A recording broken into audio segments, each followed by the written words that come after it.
Ok, vamos a ver lo que son derivadas parciales de orden superior. Básicamente es sacar segundas, parciales y todo este tipo de cosas, o tercera derivada parcial y a eso.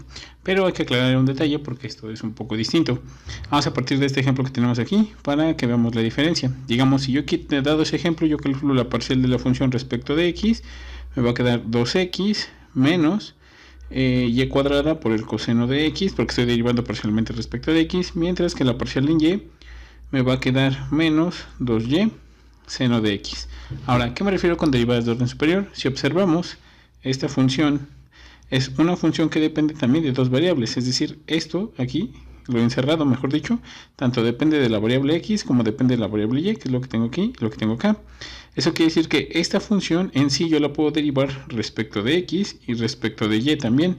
Entonces, esto es una función de dos variables otra vez, quiere decir que como es función de dos variables, le puedo aplicar sus derivadas parciales. Y lo mismo pasa en la parcial en y. La parcial en y es una función que depende de x y depende de y. Bueno, lo puse al revés, depende de y y depende de x. Quiere decir que cuando yo la puedo derivar otra vez, puedo sacar dos derivadas parciales. Es decir, lo que quiero mencionar es que esto de aquí tiene tanto parcial respecto de x y también tiene su parcial respecto de y, mientras que esto a su vez tiene su parcial respecto de x y tiene su parcial respecto de y. Y para eso hay dos tipos de notaciones. La primera es la siguiente. Si yo me voy por el primer camino, que es este que tengo aquí, observo que ya vengo de derivar respecto de x. Eso se expresa de la siguiente manera. La segunda parcial de la función, primero derivé de x y después volví a derivar con x. Eso se escribe como la segunda parcial de la función de x cuadrada. ¿Sale? Quiere decir que calculé las derivadas respecto de x dos veces. Pero también existe la notación en parciales, que sería, en como subíndices, que sería x. Quiere decir que ahora el orden va así. Primero lo que está entre paréntesis y luego respecto al otro. Es decir, primero calculé la parcial respecto de x y el resultado le vuelvo a calcular la parcial respecto de x. Por ejemplo, ¿qué pasa cuando yo derivo primero parcial respecto de y después de parcial respecto de y, calculo la parcial respecto de x? Eso se va a escribir de la siguiente manera. Sería la segunda parcial de la función. Primero calculé la parcial respecto de y luego la parcial respecto de x. Esto siempre lo vamos a leer en este sentido, de derecha a izquierda. Es decir, primero se deriva respecto de y ahora respecto de x. En cambio, si yo pongo la notación de subíndices, se pone al revés. Primero derivé la parcial respecto de y luego calculo la parcial respecto de x. Es decir, esto se pone x, queriendo decir que primero se empieza así y luego pues a la derecha. Es decir, en esta notación leemos así, mientras que en esta notación leemos así. ¿Sale? Esa es la diferencia. Entonces lo que yo voy a hacer ahorita es calcular por las parciales y escribirlas correctamente. Ahorita voy a hacer un poco más despacio y a lo que me refiero va a ser lo siguiente. Ok, entonces para terminar el ejemplo anterior, lo único que tengo aquí es estas son las parciales anteriores, las que calculé anteriormente, y esto es lo que me refería, son todas las posibles segundas parciales. Como utilicé esta notación, quiero aclarar que esto es el equivalente a tener la segunda parcial de la función respecto de x cuadrada. Este de aquí va a ser la segunda parcial de f y repito, se leen al revés. Aquí sería parcial de x, primero derivé respecto de x y luego derivé respecto de y. En este caso sería la segunda parcial de la función respecto de y, que es la primera derivada, luego respecto de x y finalmente esta última se escribe como la segunda parcial de la función respecto de y. ¿Sale? Recuerdo otra vez, perdón por ser insistente en esto, pero hay que aclarar mucho. En esta notación que tenemos aquí se lee de izquierda a derecha, es decir, así, en este sentido. Entonces espero no confundir a nadie y pues yo voy a calcular ahora sí las segundas parciales. Entonces voy a calcular la parcial x en x. Eso quiere decir que ya calculé primero la parcial en x y ahora otra vez, esta es la parcial en x, y otra vez a esa función le calculo su derivada respecto de x. Entonces me va a quedar como resultado 2 más y cuadrada seno de x. Ahora calculo la parcial f xy. Eso quiere decir que, repito, ya calculé la parcial respecto de x y ahora voy, después de calcular esta parcial respecto de x, calculo respecto a y. Es decir, ya calculé esta parcial respecto de x y ahora respecto a esta función es la que voy a calcular la parcial respecto de y, que en este caso me va a quedar menos 2y coseno de x. Ahora calculo la parcial de y respecto de x. Eso quiere decir que ahora estoy en la anotación que primero ya calculé la parcial respecto de y, que es esta que tenemos aquí arriba, y ahora a esta que resultó le calculo su parcial respecto de x. Esto me quedará menos 2y coseno de x, mientras que f, y, otra vez, ya calculé su parcial respecto de y respecto a lo que me dio este valor, calculo otra vez su parcial respecto de y. ¿Sí? Este de aquí le calculo la parcial respecto de y su resultado me va a quedar menos 2 seno de x. ¿Sale? Y así es como calculamos derivadas parciales. Aprovechando este ejemplo, vamos a escribir una cosa que se llama el teorema de Clairaut, perdón por mi pronunciación, esto es francés, y pues no tengo ni la más remota idea de cómo se pronuncia en francés, pero Clairaut, no sé, disculpen. Entonces, el detalle que quiero que observen es esto: esta parcial que yo tengo aquí y esta parcial que yo tengo aquí son la misma, es decir, el valor es igual, y se dice que estas parciales son parciales mixtas. Parciales mixtas, ¿por qué? Porque en una tengo parcial de xy y la otra tengo en parcial de yx, como que estoy cambiando el orden nada más eso, y observamos que son iguales. Como esas parciales son iguales, pues nos van a facilitar mucho el trabajo. Y vamos a escribir lo que dice el teorema de Clairaut para que vean a lo que me refiero y por qué es muy sencillo esta cosa. Ok, entonces lo que les decía, el teorema de esta persona, no lo voy a poder pronunciar bien, o de las parciales mixtas, me está diciendo que si yo tengo una función que va de Rn a R, y esta función tiene todas sus segundas derivadas parciales, todas, es decir, todas estas que están aquí, todas las derivadas parciales, y todas son continuas, que es lo que me está solicitando. Entonces, bajo estas condiciones, lo que va a pasar es que las derivadas parciales cruzadas siempre van a ser iguales, es decir, lo que les veía en este ejemplo que no borré. Esta es una parcial cruzada que es xy y la yx son iguales. Las funciones derivables son dos veces derivables, que es lo que tenemos en el ejemplo, y estas son continuas. Por lo tanto, las parciales mixtas o estas cruzadas son iguales, y eso es lo que me interesa. En el caso particular de R2 es lo que digo, pasa esto.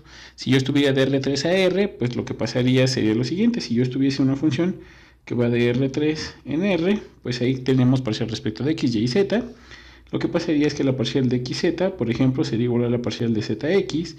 La parcial de yx, por ejemplo, tendría que ser la parcial de xy, perdón, vamos a escribir al revés, de xy, y así sucesivamente. Entonces vamos a ver más ejemplos para que vean cómo se cumple este teorema y sobre todo pues empezar a calcular pues más parciales, ¿sale? Y vamos por el siguiente. Ok, para que veamos más ejemplos de esto, pues vamos a calcular las parciales dobles de esta función que yo tenemos aquí. Es decir, lo que me están pidiendo es que calcule 4 parciales. ¿Por qué? Pues son las dobles. Me refiero a que si yo calculo primero parcial respecto de x, entonces voy a tener que calcular a esa función, la puedo volver a derivar respecto de x, y a esta función también la puedo derivar respecto de y. O en el caso, si yo hubiese calculado primero la parcial respecto de y, ahora le puedo calcular con respecto de x, y ahora le puedo calcular respecto de y. Es decir, tengo que cumplir estas 4 parciales para calcular sus segundas parciales. Y entonces pues vamos a empezar primero con las sencillas, que es la parcial respecto de x. La parcial respecto de x pues va a ser menos el seno de y cuadrada menos x cuadrada, que es derivada del coseno, es menos el seno, por la derivada del ángulo, que entonces sería menos 2x. Y entonces me arroja que la parcial respecto de x va a ser 2x por el seno de y cuadrada menos x cuadrada. Ahora calculo la parcial respecto de y, sería igual a menos el seno de y cuadrada menos x cuadrada, pero ahora solamente por 2y. Y entonces esto me va a quedar menos 2y seno de y cuadrada menos x cuadrada. Y ya tengo lo que es la primer parcial, que es esta que está aquí, y la primer parcial respecto de y que está aquí. La primera fue respecto de x, perdón. Entonces ahora sí voy a empezar a calcular las segundas parciales, que sería, por ejemplo, vamos a hacerlos en color azul, fxx, que sería la primerita que tengo marcada aquí a la derecha. Quiere decir que primero calculo la parcial respecto de x y la vuelvo a derivar respecto de x. Entonces, esta es la que ahora derivo respecto de x. Y si me doy cuenta, eso ya es un producto. Entonces tengo que derivarlo como producto, que sería derivada del primero por el segundo. Derivada del primero es 2, por el segundo es seno de y cuadrada menos x cuadrada. Más, ahora sería derivada del segundo, que es esto, por el primero. Y entonces derivada del seno me va a quedar coseno de y cuadrada menos x cuadrada por menos 2x, todo eso es la derivada del seno, todo por el primero que es 2x. Y entonces fxx me va a quedar 2 seno de y cuadrada menos x cuadrada menos 4x cuadrada coseno de y cuadrada menos x cuadrada. Y listo, ya tengo la primera parcial. Ahora vamos con la parcial de xy, que sería que ya calculé la parcial respecto de x, que es decir, es esta, y ahora esta la derivo respecto de y. Esta es más sencilla porque respecto de y el 2x es una constante. Así que va a ser igual a derivada del seno es el coseno, nos queda 2x coseno de y cuadrada menos x cuadrada por la derivada del ángulo, que es 2y, dándonos como resultado 4xy coseno de y cuadrada menos x cuadrada. Y listo. Ya tengo las dos primeras parciales. Ahorita lo que voy a hacer es un poquito de espacio para calcular las siguientes dos parciales. Ok, entonces para no confundirnos vamos a escribir de color negro y vamos a calcular las parciales que me faltan. Es decir, me falta la parcial de y respecto de x, que es fyx, que recuerdo que simplemente ya calculé la parcial respecto de y respecto a ese resultado le calculo su parcial respecto de x. O sea, esta que yo tengo aquí, esta fue la parcial respecto de y ahora a esta le calculo su parcial respecto de x. Claramente puedo observar que el menos 2y es una constante porque estoy derivando respecto de x y entonces esto me va a quedar como menos 2y, derivada del seno es el coseno de y cuadrada menos x cuadrada, y como estoy derivando respecto de x, sería por la derivada de lo de adentro, que sería menos 2x, quedando como resultado 4xy por el coseno de y cuadrada menos x cuadrada. Finalmente la que me falta es la de y, así sería y, que es fyy, y entonces básicamente, esta que es muy parcial respecto de y, la vuelvo a derivar respecto de y, pero aquí sí hay que derivarlo con cuidado, porque sería un producto, esto sería el u, y esto sería el v, entonces eso sería derivada del primero, que es menos 2, por el segundo, que es seno de y cuadrada menos x cuadrada, más derivada del segundo, que sería derivar el seno, derivada del seno es el coseno, y entonces me queda coseno de y cuadrada menos x cuadrada, por la derivada del ángulo, que es 2y, todo esto que calculé aquí solamente es derivada del seno, y entonces me falta multiplicarlo por el primero, que es por menos 2y. Y entonces simplificando, vamos a tener que esto es menos 2 veces el seno de y cuadrada menos x cuadrada, menos 4y cuadrada coseno de y cuadrada menos x cuadrada. Y listo, ya calculé todas las derivadas parciales, que aquí están. Y observamos si se cumple el teorema. Simplemente las mixtas tienen que ser iguales, es decir, las mixtas es esta que está aquí y esta que está aquí. Y como observamos claramente es lo mismo, es 4x coseno y 4xy coseno de y cuadrada menos x cuadrada, que es exactamente lo mismo, satisfaciéndose el teorema. ¿Por qué? Porque las parciales existieron, las segundas parciales existieron y estas son continuas. ¿Sale?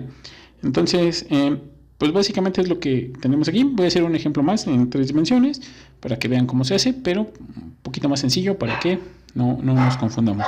Ok, entonces ahora vamos a ver este ejemplo que tenemos aquí. Este ejemplo que tenemos aquí ya es en 3 dimensiones. Eso quiere decir que es muchísimo más largo. ¿Por qué? Porque entonces si ahora yo trato de hacer un pequeño esquemita, la parcial en x va a tener 3 parciales. La de xx, la de xy y la de xz. Entonces la parcial en y también va a tener 3 parciales. La parcial en yx, la parcial en y y la parcial en yz. Y la parcial de z pues va a tener exactamente lo mismo, 3 parciales. Parcial en zx, parcial en zy y parcial en zz. Entonces, pues ya las segundas parciales de una función de 3 variables ya son 9, ya se complica bastante la vida. Entonces vamos a tratar de calcular algunas para que vean cuáles son mixtas y cómo sucede la cosa esta. Entonces, yo calculo las primeras. La parcial en x es muy sencilla, simplemente es 2x. La parcial en y es muy sencilla, es menos 2y, mientras que la parcial en z también es muy sencilla, que es 9z cuadrada. Y ahora voy a empezar con todas las de x. La parcial de xx claramente es 2. La parcial de xy es 0 y la parcial de xz es 0. ¿Por qué? Porque esta es la que deriva respecto de x, luego respecto de y luego respecto de z. Como solo depende de x, pues claramente la de y la de z van a valer 0. Ahora, por ejemplo, parcial de yx. Ahora tengo que fijarme en esta que está aquí, calcular su parcial respecto de x, de y y de z. La parcial respecto de x claramente es 0. la parcial de y en y es menos 2, mientras que la parcial de y en z pues también va a ser 0. Finalmente, la parcial de zx, ahora me fijo en esta que está aquí, la derivo respecto a x, claramente eso es 0. La parcial de zy, entonces esta respecto de y, claramente es 0. Y finalmente la parcial de zz, que será 18z. Y listo. Y observamos que las mixtas son iguales. ¿Cuáles son las mixtas? Por ejemplo, la xy que yo tengo aquí y la yx acá son igualitas, son las que están cambiadas y dieron 0. Por ejemplo, la xz que yo tengo aquí junto con esta que tengo acá son iguales porque son las mixtas y dan 0, son igualitas, se cumplió el resultado. Y las otras que tengo mixtas son estas que están aquí. La YZ y la ZY son las cruzadas o las mixtas y dan 0. Y así es como se verifica el teorema. En la vida real ya no necesitamos calcular todas, no necesitamos calcular las 9. Basta con que calculemos, por ejemplo, esta y solo 3 más, que serían la YX o la XY, cualquiera de las dos, porque la otra va a ser igual. La XZ o la ZX, repito, porque van a ser iguales. Y pues las YZ, cualquiera de esas. ¿Sale? Entonces, estos son derivadas parciales de orden superior. Son muy sencillas, así que ahorita vemos algo más interesante. Y suerte, muchachos.